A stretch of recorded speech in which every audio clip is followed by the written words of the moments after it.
नमस्कार दोस्तों, आज हम आपके लिए ज्येष्ठ कृष्ण पक्ष की अचला एकादशी व्रत की कथा लेकर आए हैं, जिसे अपरा एकादशी भी कहते हैं।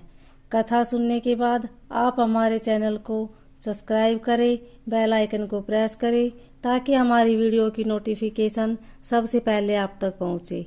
वीडियो को लाइक और शेयर जरूर करें।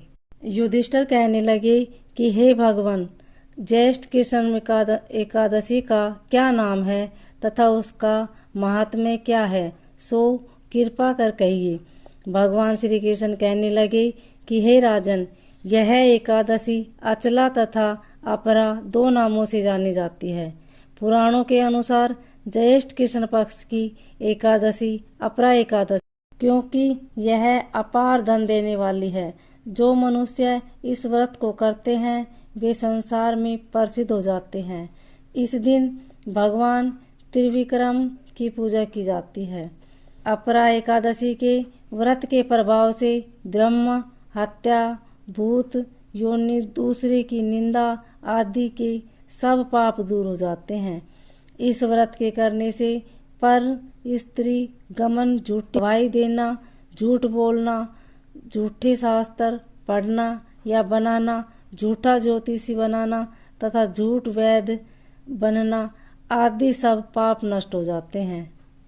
जो क्षत्रिय युद्ध से भाग जाए वो नरकगामी होते हैं, परंतु अपरा एकादशी का व्रत करने से वे भी स्वर्ग को प्राप्त होते हैं। जो शिष्य गुरु से शिक्षा ग्रहण करते हैं फिर उनकी निंदा करते हैं वे अवश्य नरक में पड़ते हैं, मगर अपरा एकादशी का व्रत करने से वे भी इस पाप से मुक्त हो जाते हैं। जो फल तीनों पुष्कर में कार्तिक पूर्णिमा को स्नान करने से या गंगा तट पर पितरों को पिंडदान करने से प्राप्त होता है, वही अपरा एकादशी का व्रत करने से प्राप्त होता है। मगर के सूर्य में प्रयागराज के स्नान से, शिवरात्रि का व्रत करने से, सिंह राशि के बृहस्पति में गोमती नदी के स्नान से, कुंभ में केदारनाथ के दर्शन या बद्रीनाथ के दर्शन, सूर्य ग्रहण में कुरुक्षेत्र के स्नान से, स्वर्णदान करने से अथवा अध परसुता गोदान से जो फल प्राप्त होता है वही फल अपरा एकादशी के व्रत से मिलता है। यह व्रत पाप रूपी वृक्ष को काटने के लिए कुल्हाड़ी है, पाप रूपी ईंधन को जलाने के लिए अग्नि, पाप रूपी अंधकार को मिटाने के लिए सूर्य के समान, मृगों को मारने के लिए सिंह के समान। अतः मनुष्य को पापों से डरते हुए इस व्रत को अवश्य करना चाहिए।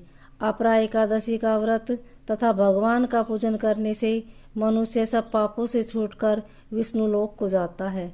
इसकी प्रचलित कथा के अनुसार प्राचीन काल में महिध्वज नामक एक धर्मात्मा राजा था। उसका छोटा भाई वज्रध्वज बड़ा ही क्रूर, अधर्मी तथा अन्यायी था।